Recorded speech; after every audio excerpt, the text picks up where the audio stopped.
1 week. Only 1 week left until the potential turn around the situation around Bakhmut. And even the leader of Wagner, Yevgeny Prigozhin himself, acknowledged is that in case regular Russian army does not help Wagner, Ukraine might seize the advantage by the end of March, beginning of April. But more about all of this in just a couple of minutes. What's up, investors? It's the Russian dude. And let's go straight to the point and see some most recent footage. But today I want to begin with a small short story, and I want your opinion by the end of it. So, we have two people in Russia. One guy, he says that I do not want this special military operation. He also says that he has half of his relatives in Ukraine, and it was Russia who first attacked Ukraine, okay? Then we have the second person, who is saying that Ukraine is a Nazi state, half of Europe should be eliminated, Ukrainian government does not deserve to be there, we should do everything to prevent this from happening. And so, my question is, which one of these two people you think is breaking the Russian law? And well, unfortunately, as you might have already guessed, it's the person number one, who actually is a real human being, Ruslan Belov, who is the comedian, actor, and he said those things, and now the Russian government wants to prosecute him for discreditation against the Russian army and extremism. If that's not a complete and total utter nonsense, then I do not know what else is. Alright, and now let's get back to the news, because yesterday there was a second day of meeting between the President of Russia Vladimir Putin and the Secretary General of the Communist Party of China Xi Jinping. The official part of the meeting started with this long and very awkward walk between Putin and Xi Jinping towards each other. And you know this feeling whenever you see a friend on the street but you're too far to say hi and you're like kinda too close to wave hands, so you just start walking towards each other, you don't know where to look, and like 5 meters away from each other, oh, what's up, Sergey, how are you doing? So that's pretty much exactly what feels like happening. But okay, during this meeting mainly political and economic topics were discussed, such as for example that the last year there was a record-breaking number of trades between Russia and China, totaling up to $185 billion. Putin also mentioned that Russia wants to continue and even increase its cooperation with China, also in areas such as artificial intelligence, and that Russia also wants to help China to be less dependent on its Western suppliers. But what is even more importantly, speaking about the Russian-Ukrainian war, is that Putin said that he will consider taking into consideration the peace plan presented by China, which very well might potentially become the end of war. Then on the other side we have Xi Jinping, who is also basically speaking about the very same things, that the relations between Russia and China are good and they want to just establish more better economical relations. And even though the Russian authorities were claiming that this meeting was extraordinarily good, it does feel like that Putin expected more, specifically in China's support, both military and mentally, of Russia against Ukraine. Shortly after, we have these statements by the Secretary General of NATO Jens Stoltenberg, who is saying that in case China wants to implement this peace formula, which takes into consideration the security of both countries, I think it will make sense that if Xi Jinping will also speak with the President Zelensky. But as of right now, no meetings between Vladimir Zelensky and Xi Jinping have been announced. Closer to the end of this meeting, the United Kingdom made a statement that they're planning to send depleted uranium shells to the Ukrainian army. The first one to react was the Minister of Foreign Affairs of Russia, Sergei Lavrov, who said that London has completely lost connection with the reality. And then we had the statement from Putin, who is saying that this is yet just another confirmation that the Western countries want to fight against Russia until the very last Ukrainian. And in case Ukrainians use this ammunition, Russia will respond. And then at the very end, whenever some honorable and, to be honest, less honorable guests were already leaving this meeting, some journalists asked the Minister of Defense of Russia, Sergei Shoigu, a question. Does he think that this conflict will be over? And in response to that, Sergei Shoigu replied that every war ends with peace. Just wait a minute. Did he call this allegedly special military operation a war? Is he crazy? Doesn't he know the Russian laws? Does he know that he can actually get prosecuted and go to jail for saying this? But well, anyways, he can always just later join Wagner, fight for like 6 months and hopefully get his freedom later.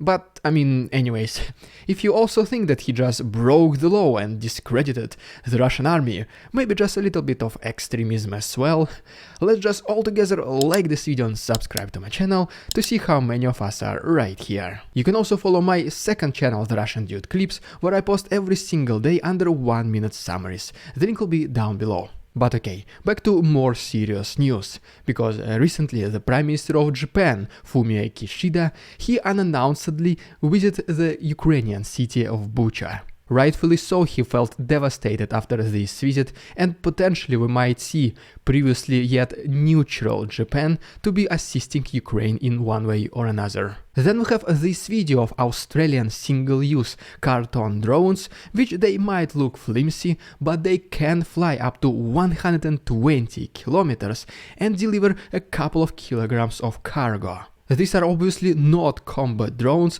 but Ukraine is using them to deliver some medicine, food or just a small ammunition. Next we have a video from once again Canada, which will be delivering even more of combat vehicles, such as for example this one, Berger Panzer III. And then right here is the picture from Norway, which already acknowledged the delivery of its 8 Leopard 2 tanks to Ukraine, along with 4 armored personnel carriers and a radar. Next is the picture from Germany, which claims that the combat infantry vehicles Marder in the amount of 40 units are already being transported to Ukraine.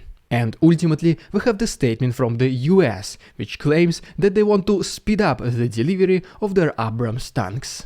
Previously it has been announced that America wants to send 31 of its Abrams M1A2 tanks to Ukraine, but since they will take some time to be built and delivered, they decided to send refurbished versions of previous model M1A1, which can they just take right away from the army stocks.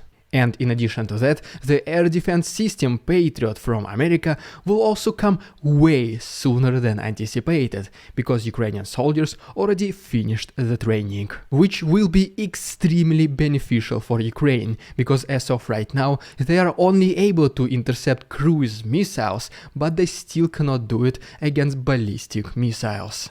And one of the key advantages of Patriot air defense systems is that it can intercept ballistic missiles. And just in general, speaking about the military support to Ukraine, in just 1 year alone of this Russian-Ukrainian war, America has sent already more help in terms of dollar amount than they spent on the entire Afghanistan war. And by the way, yeah, way more pictures and videos of these pledged military vehicles to Ukraine, along with some statistics, will be available on my Patreon. The link is down below. And since we spoke about the air defense, allow me to briefly give you an update about this most recent attack in Jankoy, Crimea, before we can talk about the situation in the east. And first of all, as you can see from this picture, these drones which were used to attack the airfield in Jankoy, they had these memes attached to their bodies. Because of this attack, the entire region declared an emergency situation on the municipal level, which among other things included the relocation of some numbers of Russian forces closer to Jankoy.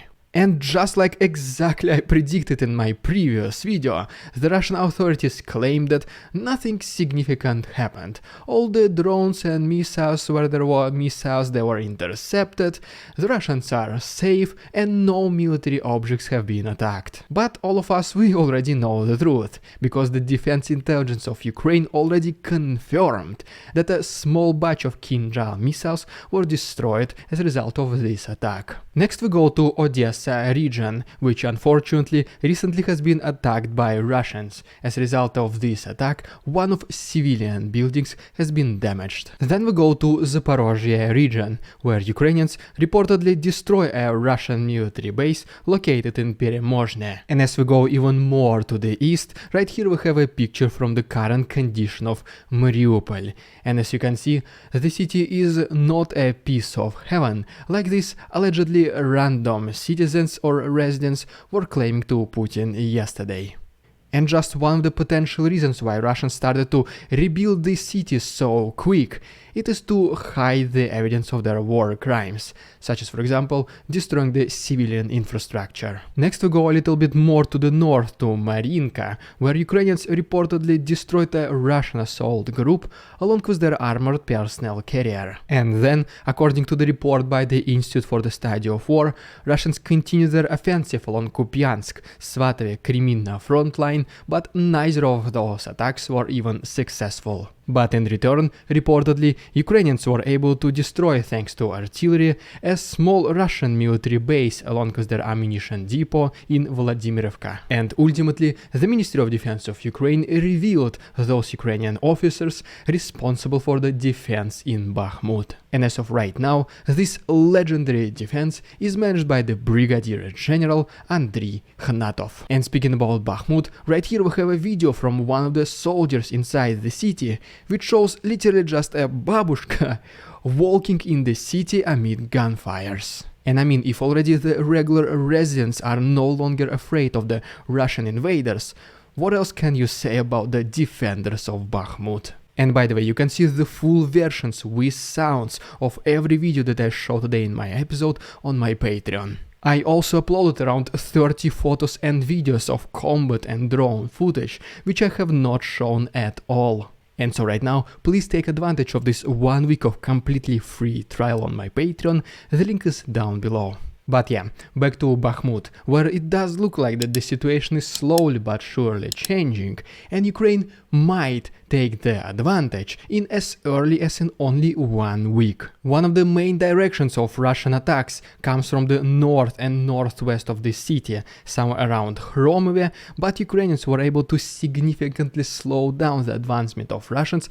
and even repel the majority of such attacks. Then reportedly Ukrainian artillery destroyed a concentration of Russian forces to the northeast of Bakhmut. In addition to that, several assault groups of Russians tried to cross Bakhmutivka river, but they were completely stopped by Ukrainians.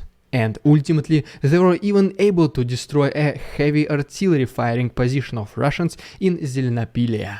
According to the Western intelligence right now, Russia is losing up to 1,500 people in its offensive against Ukraine per day, and the majority of these losses are concentrated exactly around Bakhmut area. And with the combination of incredible defenses of Bakhmut, in addition to even some small counteroffensive of Ukrainians, we might potentially see the very early signs of the situation around Bakhmut turning completely. And for example, we even have a letter from Yevgeny Prigozhin, the leader of Wagner, to the Minister of Defense of Russia, Sergei Shoigu, and he basically claims, asks, that the Russian army will start finally supporting his Wagner groups, because otherwise, in 1 week from now, somewhere in the end of March or beginning of April, Ukrainians might very well seize the advantage and perform the ultimate liberation of Bakhmut. And to be honest, just knowing that there are these constant disagreements between Wagner and the Ministry of Defense of Russia, it does not look like that this claim will be taken seriously. Which basically means, if you think about it, it looks like that Wagner, which is mainly responsible for this relative success of Russians in the east, and specifically in Bakhmut, they're kinda preparing the people of Russia for its culmination of this offensive. And to be honest, what it means is that in case the Russian army does not start supporting Wagner, which to be honest might not happen, it will give Wagner a very good reason to withdraw its troops, or maybe at least to slow down and stop completely and just blame the Russian army for failing this offensive. And this situation is also confirmed from the Ukrainian side, such as for example this statement from Serhiy Cherevati, who is saying that Russia has already tactically failed its offensive in Bakhmut. And whatever we're seeing right now, yes, there are some combat activities in the zone, in the area, but Russians are just routinely send these small groups, assault groups, to attack Ukrainian positions. Inevitably, majority of them, they get repelled, and most likely what Russians are trying to achieve is to not let Ukrainians relax and at the same time give their commanders more time to think. All these statements are also being confirmed by the Institute for the Study of War, which claims that the Russian offensive in Donbass already reaches its culmination, but to be honest, I think it's just in the process of it. It has not reached the culmination just yet. And just like previously made claims supported by this letter of Prigozhin that Ukrainians might take the advantage in 1-2 weeks, the Institute for the Study of War also thinks that Ukraine might start at least small part of their counteroffensive in the very same time frame. And I mean, just think about it. Russians tried to advance in Zaporozhye region previously, they failed. They tried to advance in Vuhledar, they failed as well. They are trying to achieve something in Avdiivka, they cannot do almost anything. And right now we have Bakhmut, which is its near culmination. And so, like I was already making the assumptions several weeks or maybe already months ago, the Ukraine counteroffensive will start happening this spring, and the most probable directions will be Luhansk, Donetsk and Zaporozhye regions. And since most likely it is starting very soon, in case you don't want to miss it, just please consider subscribing to my channel, it only takes one click. And if you want to support my work financially, please consider becoming my channel member, use the PayPal link or become my Patreon, where there's still 1 week of free access. You can find all the links to the right and down below. Thank you so much for your attention, товарищи, and see you tomorrow.